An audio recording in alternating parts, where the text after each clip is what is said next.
Welcome to Humble Beginnings, a podcast where we uncover the unconventional, more relatable paths to success. In this show, we'll share the stories before the C-suites, board memberships, and appointments, the stories of various upbringings, first jobs, career pivots, educational uncertainties, and more. This is the place to hear about their lives from the GovCon executives themselves. We hope you enjoy. Hello, and welcome to an episode of Humble Beginnings, where we talk to GovCon executives about their unconventional paths to success. I'm your host, Amanda Ziede, and our guest today is Vishal Desai. He's CTO at SilverEdge Government Solutions. Thank you for being here, Vishal. Thank you. I'm very, very happy to be sharing my experiences with you, Amanda. Awesome. All right, well, let's just get started, Vishal. And I'd like to know if you can tell us a bit about yourself, where you grew up, perhaps what you were like as a child, anything that gives us insight into who you are. Sure. So I was born in India, and till age 15, I was in India. And as a child, obviously, as most people, I did go to private school there, but very focused on everything across the board, including sports and so forth. But my education trajectory changed when I was selected to play for the soccer team for the school. And what that did was it was interesting effect. Uh, it taught me time management. And I went from that meant that I had structured soccer practices in addition to the education load. And inherently, it was a step function. In seventh grade, I became a ranked student. So as part of that investment in sports, structured investment, it had a phenomenal work ethic bleed into the way I studied and prepared myself. And once I got that work ethic, I never lost it. That to me was a key part. At age 15, family came to the United States in New York. And like most migrants, pretty much you have everything you need in two bags, and that was that. There was no going back. And lived in an apartment, six of us, and this was a one bedroom apartment. Uh, but the best part was never felt we needed anything. Everything that we had was perfectly fine. So today we have 15 pairs of shoes. At that time, we just had one pair and never thought that you had different shoes for snow versus playing versus walking versus running. Everything you had fit in one drawer. So now we view that as minimalistic or deprived, but at that time, those were not the thoughts we had. We were just grateful, and the foundation was now start your life here and work very hard and integrate with the culture and the processes. So that was a very, very interesting time. But the best part was my family structure was very stable. So great set of parents, great family upbringing, even in India as well as here. So the foundational values of hard work, integrity, were part of who we were. And that was important because mom had to work very hard, three kids, and then as we moved from high school to college, and she was a microbiologist, so very basic salary, and dad would just essentially was a driver for everyone, move people around. Uh, but again, at no point did we think we didn't have anything. We were just fine with what we had. All of us were working and contributing to the common cause, which was to make sure we just go through the process of all of us going into college and coming out and starting our own paths. But I will share with you those first 2 years of when I came to United States. It was a foundational model shift for me. I went from very structured Catholic school upbringing in India to New York City public school system. So imagine going from that, what you see in the Harry Potter school, structured uniforms, to complete chaos, no uniforms, people throwing stuff. And I joined the school in mid-year. And the other disadvantage I had at that time was I was the only person from India in a school of class of 3,900 in our school. And following year, the movie Gandhi came out. Well, that doesn't really put me in good light because now you're open to all kinds of stuff. Didn't bother me. I'm like, I understood that was the first exposure, so I was okay. But what I learned during those 2 years, especially in the first 8 to 9 months, was there was, today you go to school, they walk you through all the classes, you meet the teachers, and none of that was offered to me. And a school size of 3,900 is like a university, basically, right? Small university, massive. The working education model is different. In India, we stayed in a class and the teachers changed at the end of every period. Here, the kids moved around. No one even gave me a map of the schools, of the class. So I'm always running late, figuring stuff out. Ear wasn't tuned to the language, so I didn't understand, and they couldn't understand me. So it was very interesting. Learned a phenomenal skill, and that was made me very observant and analytical. So through the process of reverse engineering, I'd figure out how the processes are, how where a teacher will write the homework for the day, because no one told me that this is where they write, and then 5 minutes they erase it. So if you don't write it down, you don't know what the next day's homework is, right? Or if you're in the gym, first whistle means this, second whistle means that. Again, you're just figuring stuff out because there's no one walking you through. So that part was interesting because essentially I was transitioning from a people based culture to a process based culture. And interesting enough, as I've progressed over the last 30 years, I'm back to the people based culture because at the leadership level, it's all about people and who you know and who you're going to work with. So that is an interesting observation. But within 2 years, I was fine. I understood the process. I understood that to really be part of a culture, you have to know its history. So it was not enough just to say, hey, I'm a good student. I needed to understand the history of the nation. And I had an advantage because in India, when you learned history, you went back 4,000 years. When you learn history, it's 350 years. So it was pretty easy, right? And everything is documented. You can connect the dots. You can say why Jefferson said this and what it means to do separation of church and state, or the Federal Reserve Bank and Alexander Hamilton, or Lincoln's position, what it means today. You literally can connect the dots to that, right? I loved it. I enjoyed the foundation of the nation. I understood the mindset of the founding fathers and their foresight, not necessarily what they did, but knowing what they did not want, which was to replicate the British model of the nation building. Point being, understanding the history, political science, were two big part, and that I would absolutely tell anyone who comes to the country, know that well, because that's how you're going to really understand people around you. So that was great. A lot of people ask, why did you come? Well, it was not a choice. Parents said, this is where you're going to go, and that was that. So it is so interesting when I see a lot of kids being offered a choice. They're not qualified to make a choice, just like I wouldn't have been qualified to make a choice. That choice was best made by people who were able to see, had my best interest at heart, and were able to see where I could be, should be 20, 30 years from now. So the challenge always has been, and this is true, uh, knowing American history, obviously, it is built on the shoulders of migrants, and every wave of migrant would do their contribution before the next set would come in and take their place as the first move forward. But the thread is very simple. The first generation of migrants are always going to sacrifice fully. They are going to let go of their old country methods, their friends, their way of life, and they are going to literally struggle for only one reason, to ensure their kin have a better future. The second generation are not completely out of the woods yet because you're going to struggle with being accepted as you go higher up through institutions, through variety of the opportunities or lack thereof, because you don't really have your parents' relationships to leverage upon, and your relationships are not strong enough. So you're still going to go through that, nowhere near the first set. It's really the third generation that derives the benefit. And you see that, at least I observed that in New York. I saw predominantly where I grew up, there was strong pockets of Jewish communities.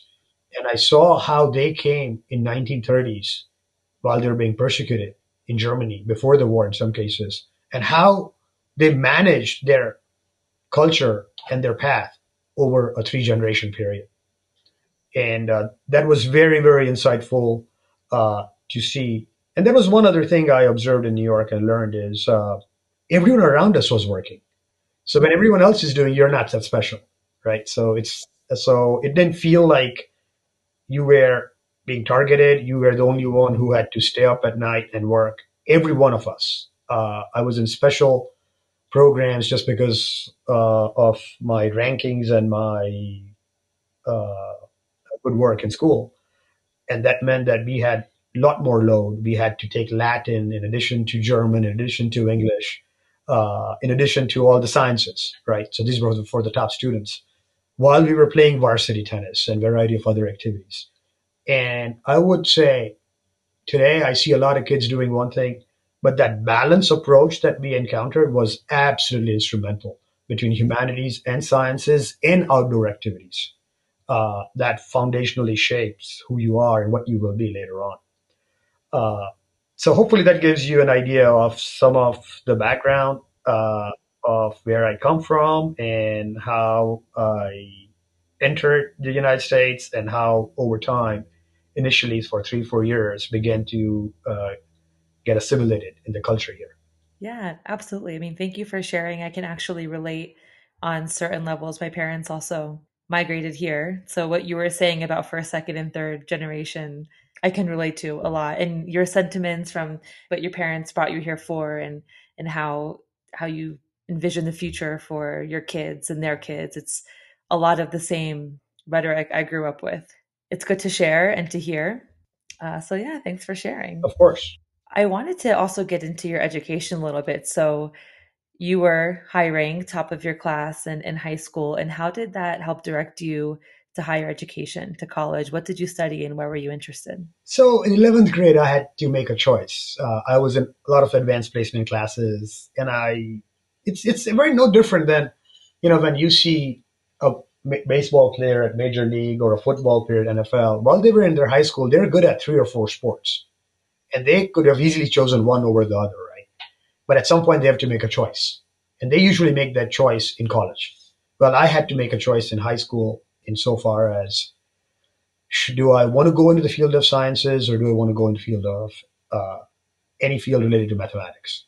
Now, based on my background, math was just natural. I just had that propensity, ability to solve math. So it was like literally another language. There was no effort. It was effortless activity. So, in full disclosure, I did not know what engineering was. I'd never been to an engineering company inside to see what they did. And that stayed even throughout all 4 years of college. I still didn't know. But I knew enough that the foundation of engineering was math. And I said, might as well work from my strength than from my weakness. The other part was I had several cousins who were going through the medicine programs, be it residency or so forth. And all you saw them were studying, studying, and studying. So I didn't want to go through that at that point because I was such an intense individual when it came to education. I wasn't sure if I could maintain that intensity well into early 30s. Third was, well, why not the other stuff, non-engineering or sciences?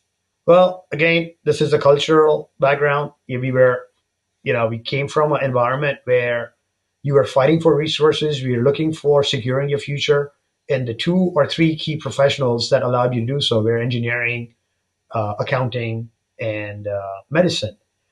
So the notion of saying I'll be an English teacher or a history major or a philosophy major just didn't enter my mind. Those were not things that were part of the background.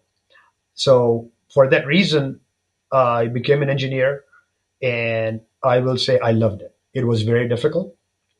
I had applied to 2 universities. Columbia was one, and Stony Brook. And we were financially limited, so it's not like today kids apply to 20 of them, right? Other reason is I wanted to stay near home. So there's another difference. Kids usually want to go as far away as possible for no reason than they can't or want to, right?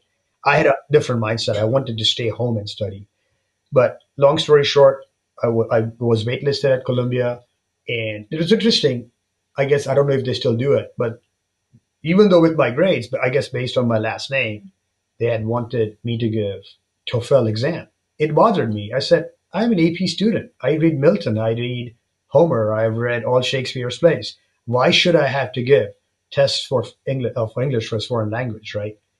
And they're like, no, this is obviously, I hope they're not continuing that effort because there was no need for any of that stuff, right? It was purely based on your ethnicity. But be as it may, best thing that happened to me, even though it didn't feel like that, was when Columbia did not accept me and ended up going to my second option, which was State University of New York at Stony Brook. My chemistry teacher said, it is Columbia's loss. At that age, I didn't fully understand it.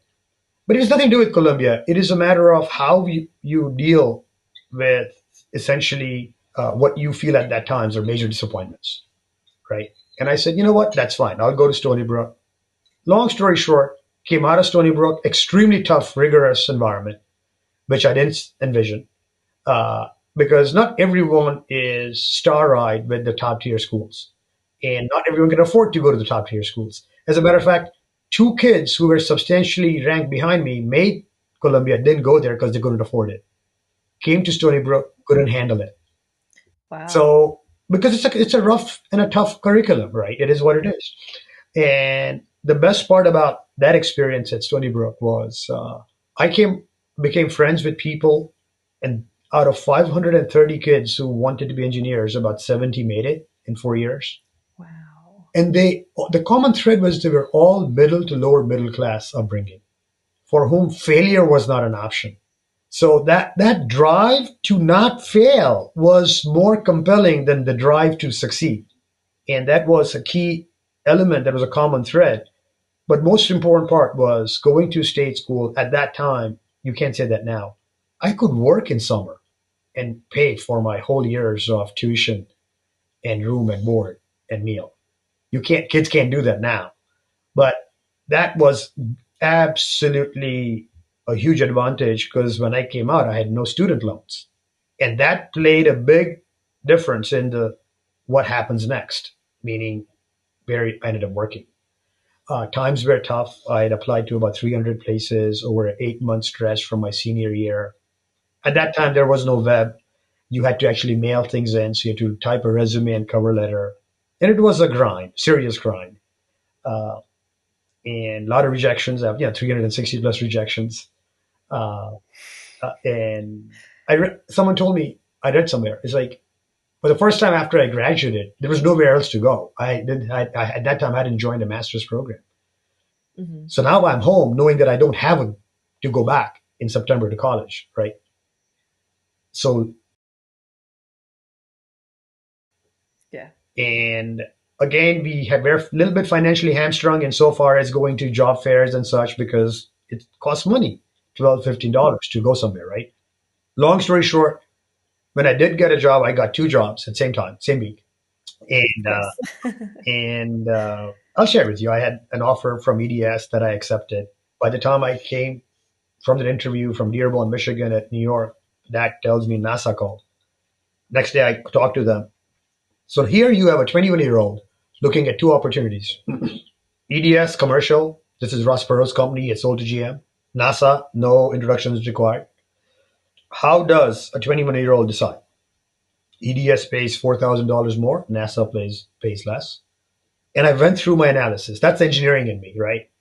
Yeah. Break out the problem into pieces and let the data reveal. So what I did was proximity. Everyone I knew was in New York was important to me. Getting a master's was important to me.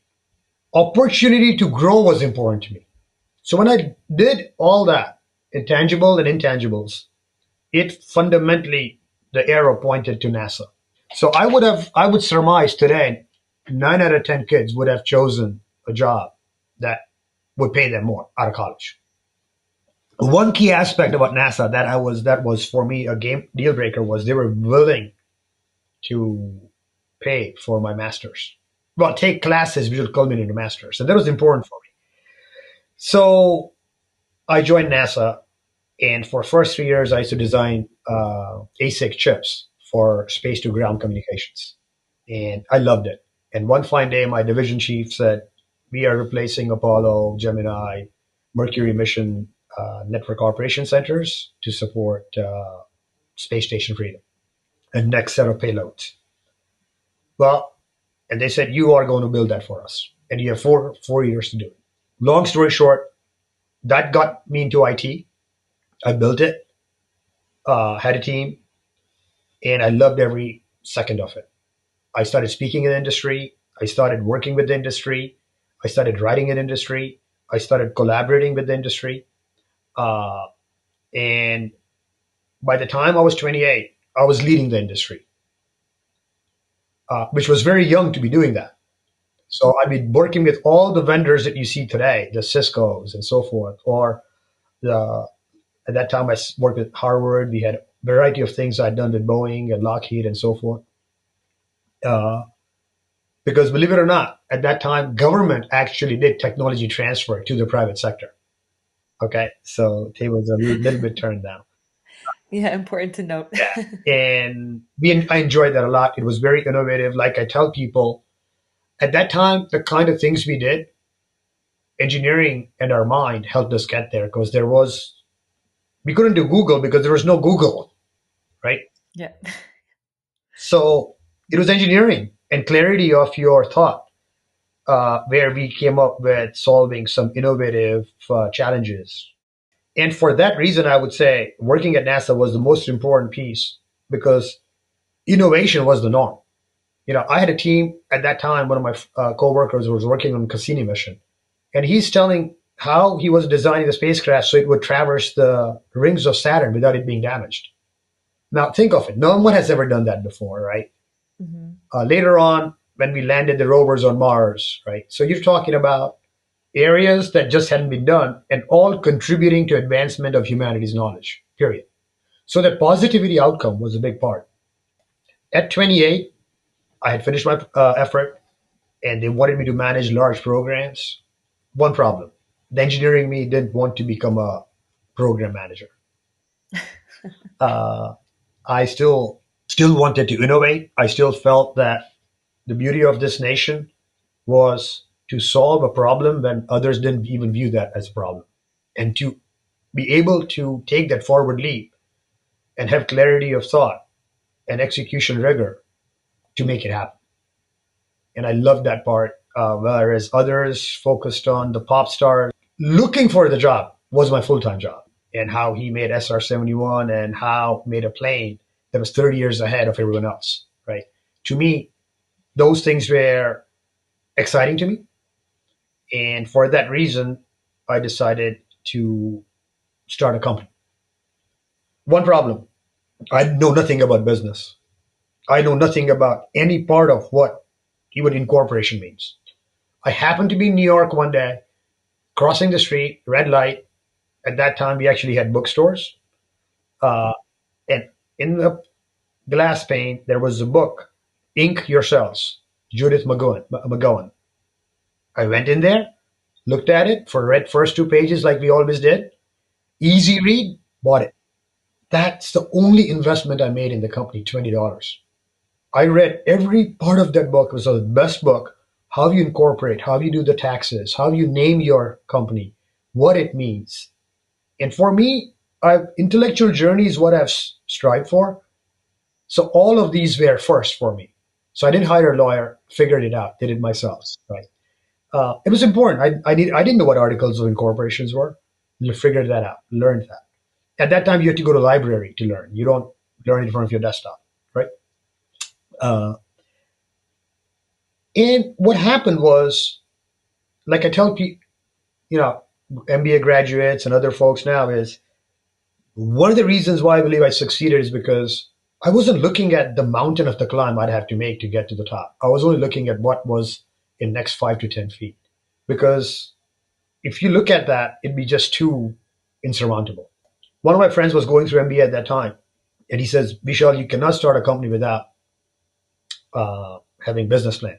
And I did some thinking, like I always did. And I said, you know what? Why do people do business plan? Well, the reason they do business plan is to create thought clarity. Well, I already have the thought clarity. I said, in terms of what I want to do, how I want to do it, where I want to do it, who I want to do it for. I said, what I really want are principles of business. How I choose to conduct business was more important than a typical business plan that says, who are your competitors? What are they charging? How do they market themselves? What is their first year P&L, right? So I looked at different models, and from those models, I started shaping the business principles that made my company, Savli Group, I believe, absolutely unique company and culture. Uh, and they were very simple. From the mountain climbers, I said, who climb 6 feet and then put a stake in the wall. And then they climbed a little bit more and put a stake. What the takeaway for me there was, don't go from zero to 100 employees in 3 months and back to zero. You'll fall all the way down. Once you're at a height, protect your investments, protect the culture. So don't make rash decisions. And that's how you're playing the long game. It's an enduring model, and you're going to build something that's going to be around, right? Then I said, from an artist model, I said, an artist, a good artist, is one where people commission them for art. They don't knock on the doors. That means that they have so much investment in their craft that they have made that the market recognizes it. And I said, that's the same engineering investment I'm going to make in my products and thoughts. And when I message it out, the market will recognize it. For that reason, I never did have to do BD. Opportunities came to me. So looking at different models and being able to shape them, and then having worked at NASA, I learned a few things of what I didn't want. So when you're at NASA, you're a buyer, and all the vendors are trying to sell, and they're trying to sell half-baked goods, half-baked products, full-baked. It was a mixed bag, right? I didn't want that. And we talked about family. I tell everyone the biggest inheritance from my dad that I got was his integrity. And I realized even in my late 20s, integrity is an asset that is foundationally not leveraged upon, because people want that fast, not the long. As I've progressed over the last 30 years, that is such a huge asset.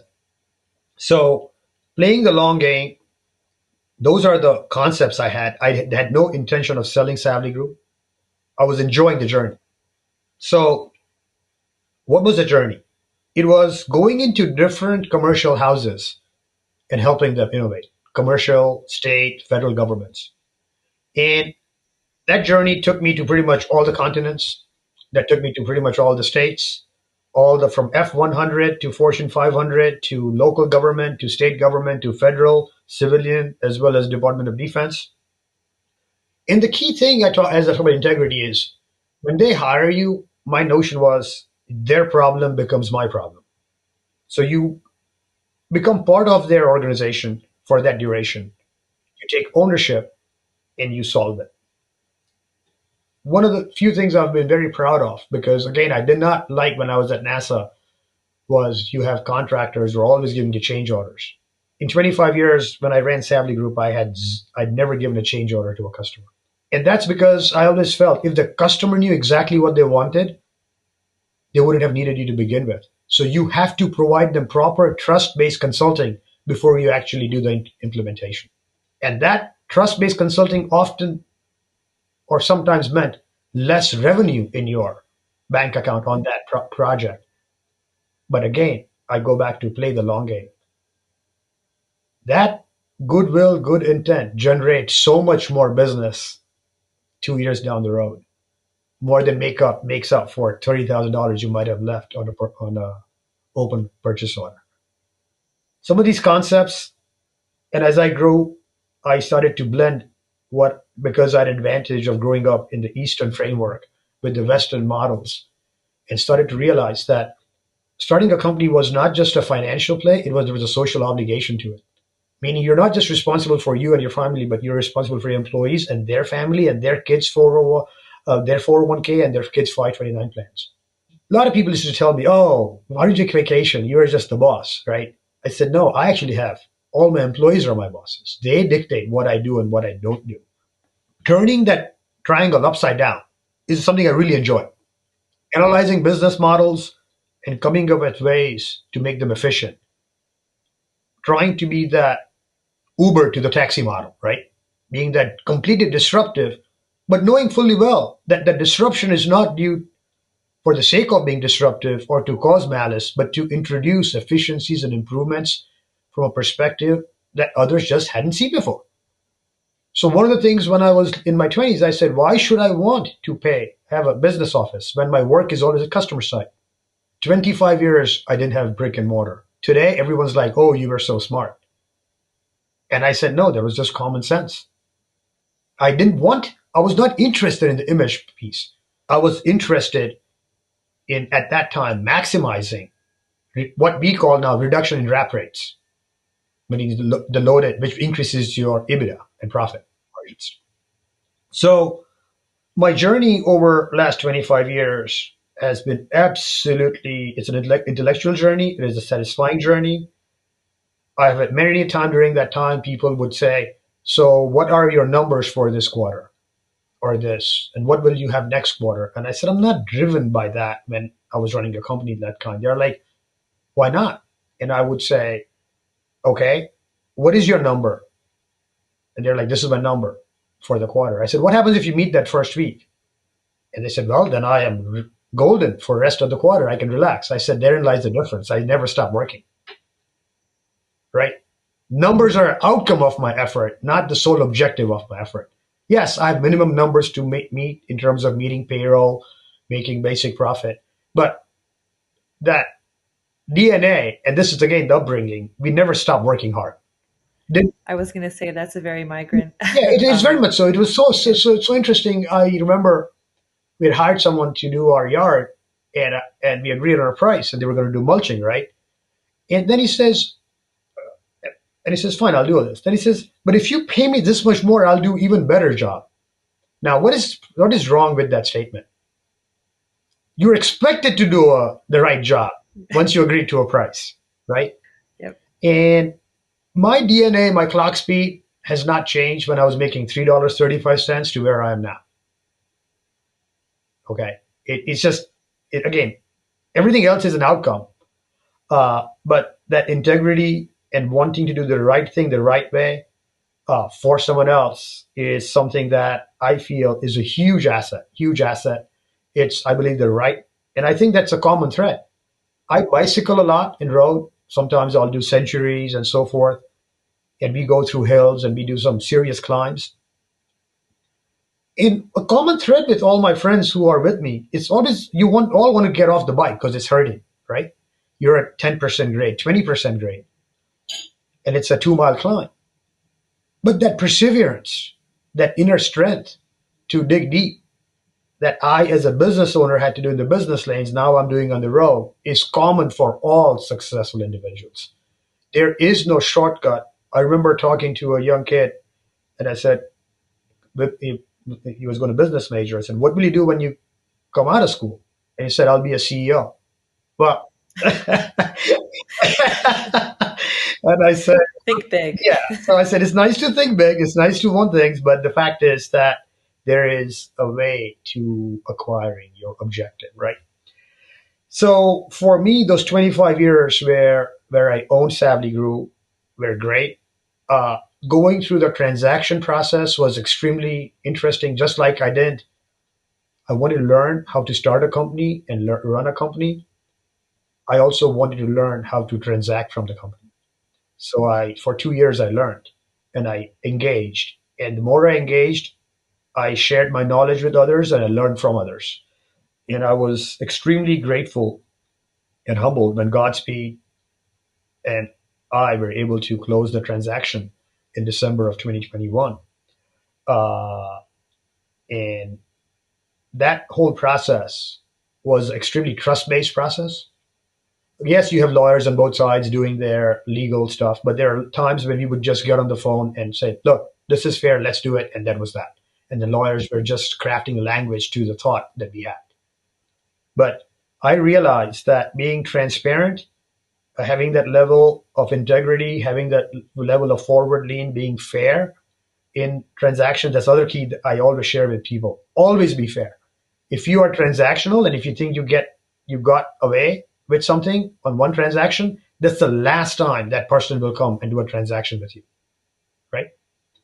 So once the transaction occurred, I fundamentally changed from a very small business, small culture to part of 3 companies and a platform. And I had apprehensions about, hey, most owners don't stay long. They usually leave in 6 months. It was exactly opposite. And it's all about people and intent. I had intent to do good, and people around me also had that. Those that didn't automatically get washed out. System process their own behaviors, washes them out. And then for me, one of the big key part of over last year and a half is I got a chance to one day Godspeed said we want to you to interview this individual for CEO. Not interview, meet with this individual, and I did. And in all fairness, I'd never interviewed a CEO, so I didn't know because I always run Savli Group, right? I'd never had to interview, and so here I am. And my wife actually would do all the research and tell me what you look for. He said, you can't just go and talk to someone. You have to be ready, right? So I'm looking at all the YouTube videos, looking at Chicago School of Business and the panels, and just to get to understand. And I realized that it's really not you're interviewing a person, you're looking for particular traits in the person, the leadership traits, the transparency, the integrity. Everything that I had thought I was just came natural to me were the things that you wanted to look for individuals, but in a very structured manner. And that sit down, because the classically people think, oh, if you want to be a CEO, I need to look at your pedigree, high school pedigree, or I mean your college pedigree, and your career pedigree. So, did you have this, and only that? No, no. I had a chance to come across Robert Miller, and absolutely the way he presented, and he shared a story of giving where he actually uh, donated bone marrow, and he flew from Atlanta to do that. Wow. I knew that donating bone marrow was painful for the donor. So I asked him, Robert, how was that? He says, I still can't sit down for too long. It still hurts me. I said, what did the recipient get? He says, I got him one more year. Now, how many people do you know who would come at their own expense, do that, incur that pain, go back and live with that pain for the rest of their lives? That's when I knew I had someone special that I was going to work with. And my journey over last year with Robert as a CEO, I'm president of currently I'm president of my business unit, and obviously we are looking at me also becoming the CTO soon. It is the people at this juncture in my career that I'm enjoying working with. I will share with you that only happens because Godspeed has been absolutely one of the most unique private equity firms. Everything I read about private equity firms, they are not. So they're very active in strategy, but completely passive in operations. So we have the flexibility and they support us. And those are key elements to give us the space to succeed. So for me, it has been an interesting journey, but now I'm part of a larger group. We have acquired two more companies since our first three company consolidations. So we have now, believe it or not, brick and mortar offices both in Maryland and Virginia. And it's a group. And now we are leading the group. And all the experiences I've had, uh, the engineering rigor, the detail that we learned from engineering that I've applied to the finance, to business development, to recruiting, to security, to IT is now shared with everyone. So, it's one of those things. Knowledge shared is knowledge increased, right? And that is a wonderful opportunity. We have a very dynamic team now. Robert has been instrumental. Uh, Doug Lake at Godspeed has been instrumental in supporting us with the right people. Because at the end of the day, it's the right people. It's like saying, yeah, you need the right ingredients, but you also need the right cooks in the kitchen in order for the customers to have that experience, right?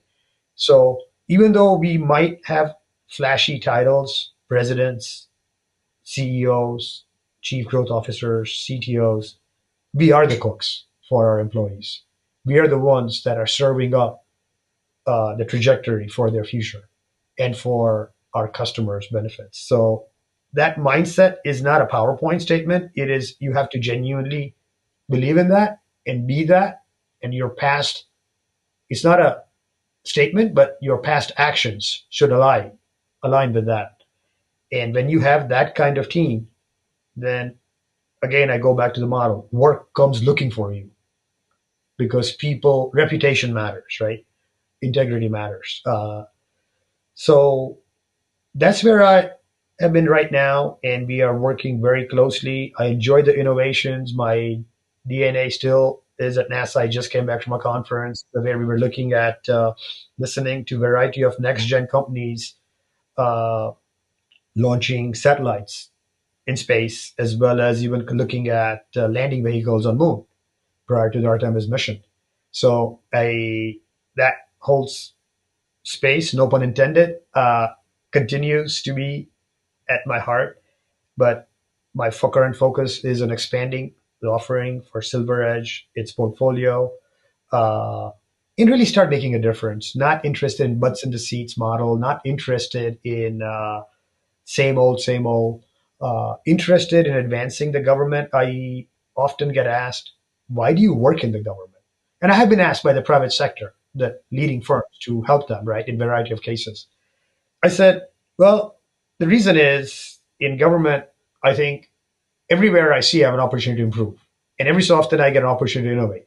But more importantly, no amount of work I've done in commercial sector, I can directly contribute, say that contributed to that firm's P&L, that contributed that firm's expansion or employee morale. Here, it's different. I can actually say that what we did advanced how government engages with United States writ large, how government protects United States citizens writ large.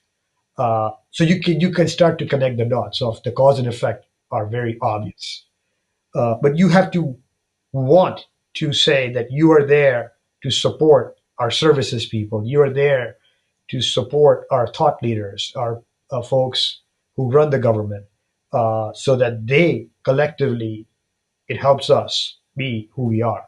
And a lot of people don't realize it. And I always tell them, if you're not sure what this country has to offer, you should travel a little bit and you should find out how flexible and how fertile our business laws are, the opportunities granted to us. Yes, you have to work hard. You should want to work hard. You shouldn't expect any other way. Obviously, President Kennedy said, ask not what the country can do for you, but what you can do for the country, right? The same notion. Uh, I believe this nation has tremendous opportunities, and it's not just me. You see the transformation in Silicon Valley. You're seeing people who came in this country 50 to 40, 50 years ago are now shaping. They are meaning this country has the tolerance, provides the opportunity for people to move up, and I enjoy that tremendously. I enjoy that being part of that.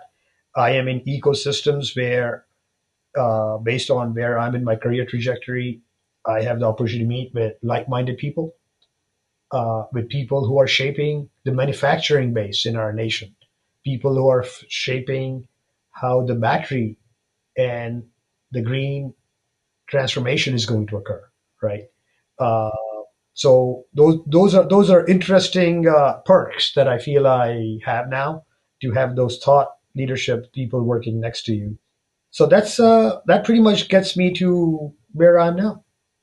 No, thank you for sharing your journey so eloquently. I mean, and as you were talking about the progression of your career and the opportunities that you sought after or that came about, I was thinking just from the perspective of somebody who, like you said, is telling you, I want to be a CEO after I graduate, or, I have these big dreams in this industry or any industry really. How did you overcome some common and relatable obstacles like rejection, like you said, when you graduated and you had to apply to so many places to land a job, and even later on at 28, you're looking at starting your own company. You don't have any business experience. These seem like, while obviously unique to you, some experiences that other people may face. How did you overcome those obstacles in your career? So again, I shared with you I had a very strong family, and giving up was not a phrase we learned, right? Perseverance. Like I tell people, now I interview people and so forth. I said, if I have to have a choice, I'll take perseverance over intelligence. But when perseverance and intelligence converge, now you have something special. But perseverance, perseverance, perseverance. That's to me the most important thing. So you talk about the job search, right? I had no problems doubling that from 360 to 720 for a simple reason. I only needed one. Likewise, when I'm starting a company, for first 10 months, everyone, I mean, looking back, of course, they would make me write. They would make me tell them. They would say, no, we don't need you now. We know what you're going to do. So I didn't know anything, right? So you learn through the school of hard knocks. But I only needed one to say yes, right? So I was not looking for, I didn't have massive goals. I want to be a CEO. I want to have a corner office. I was not interested in any of that stuff. I was just interested in, I believed very strongly that what I had to offer, the industry has a market for. So the belief in yourselves and having the clarity of thought to know that if asked upon, exactly what you would do. I always tell young people now, when you get a job, work so hard that they have to think 10 times if they to lay you off when times are not so great. More importantly, don't work to impress your boss. That's the last thing you ever want to do. Work because the work needs to get done. And it's never the boss need to impress because there are 10 other eyes that are monitoring you. And even while at NASA, I used to constantly do things, not because I was trying to do things. I was a government employee. I could have always clocked out on time. But the opportunity, how many young kids get an opportunity to do that? And I absolutely enjoyed it. And to me, the best advice I would give to people is if you haven't faced rejection, you really have a less likelihood of chance of succeeding.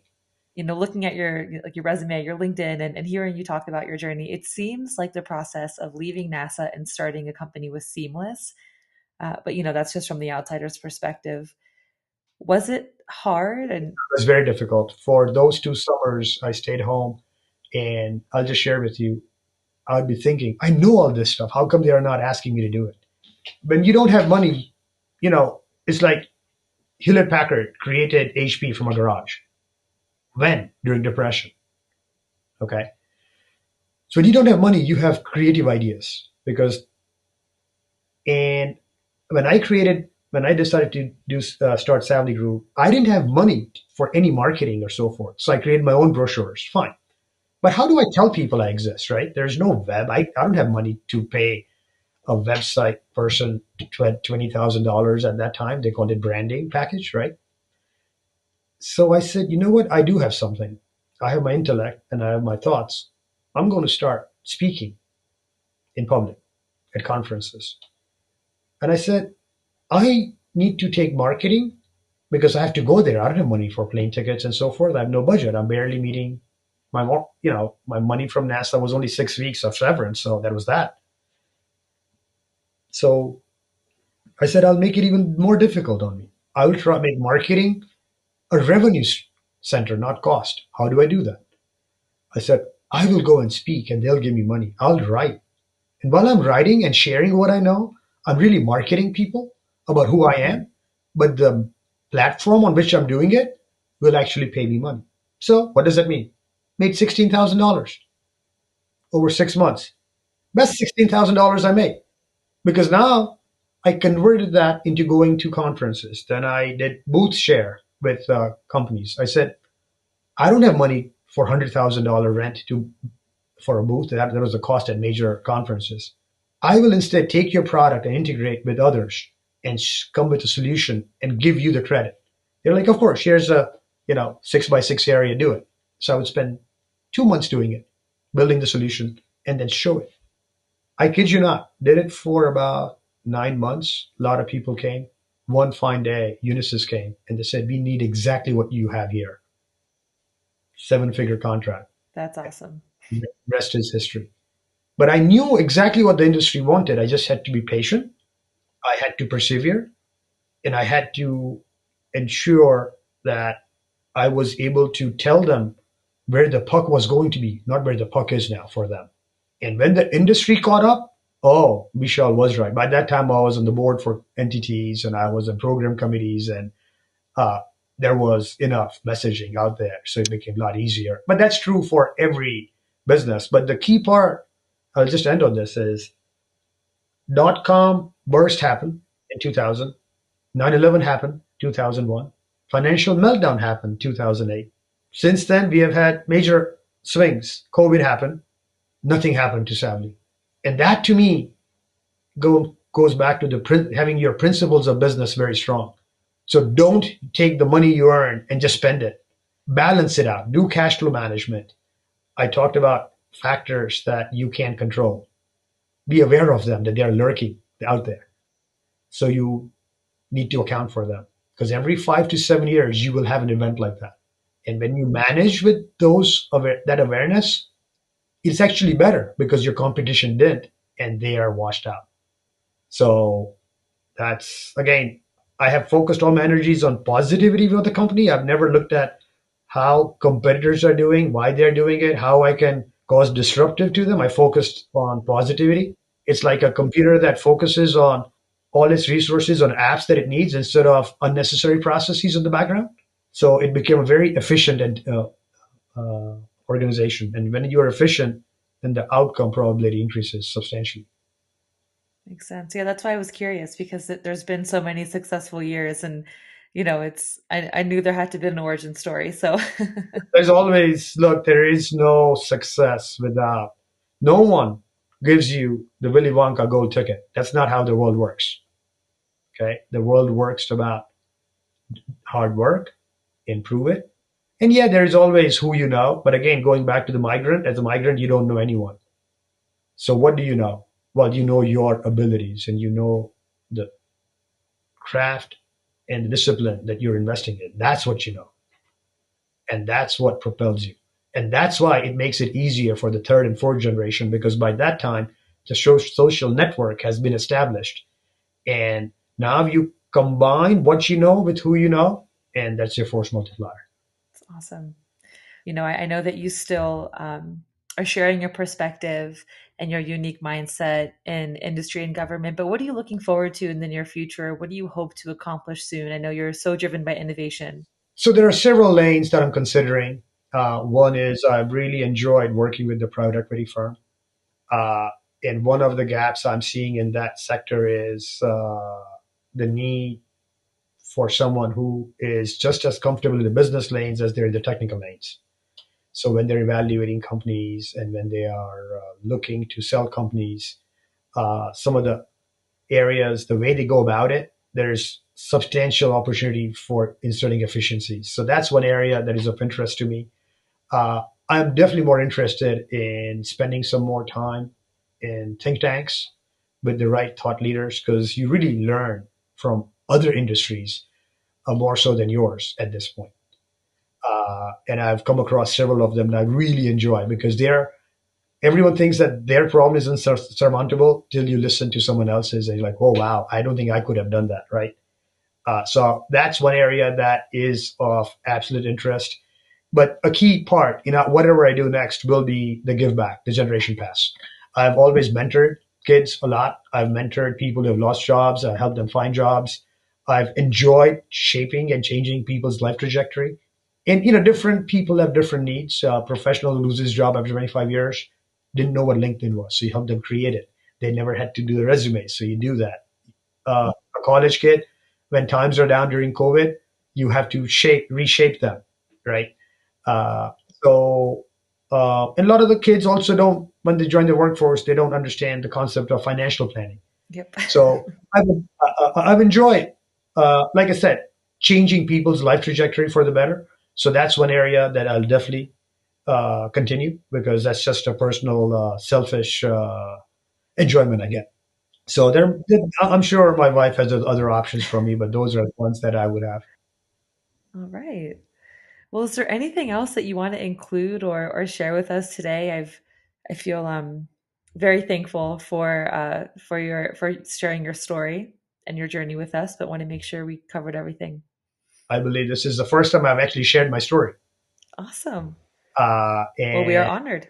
and well, I just want, I hope it resonates with people because it's not trying to be, hey, I had nothing and I've succeeded. That's not the message here, right? It is the mindset, the approach, and who you are and what you are doing and how you're going about it to me, those are the founding critical areas. Like, I discussed, I have one child, my daughter, and I spend my time with her, obviously, as much as I can. And she's going through med school right now, so it's a little bit difficult for her, but it is what it is. And I've shared with her multiple times, knowledge is permanent, money is temporary. So you want to make sure your basis is knowledge and integrity. And if you have that, then you have a platform to succeed in life. Beautifully said. So yeah. Thank you. Thank you for everything. Thank you for giving me time to share my story. Thanks for listening to this episode of Humble Beginnings. Check out WashingtonExec.com to find more of our podcasts and profiles on executives. See you next time.